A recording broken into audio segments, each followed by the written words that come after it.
একটা ছোট্ট গ্রামে থাকত পিন্টু নামের এক ছেলে। পিন্টু দুষ্টু ছিল না, কিন্তু ছিল খুব কৌতূহলী।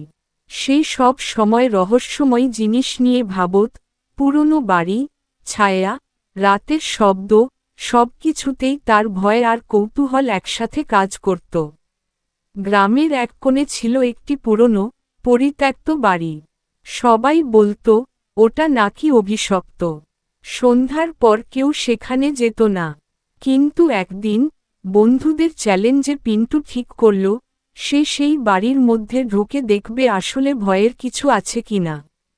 সন্ধ্যা 6টার দিকে পিন্টু লুকিয়ে চলে গেল সেই বাড়ির দিকে। ভাঙা দরজা ঠেলে ভিতরে ঢুকতেই ঠান্ডা হাওয়া গায়ে এসে লাগল।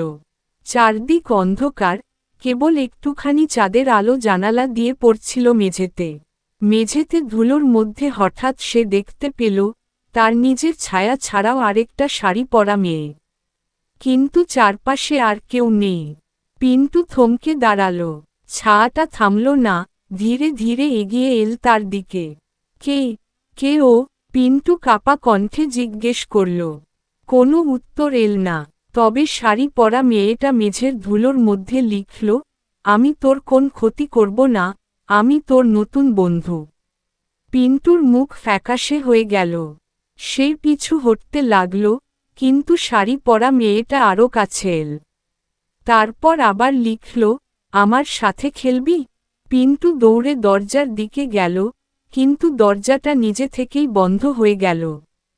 সে চিৎকার করল, দয়া করে আমায় ছেড়ে দাও।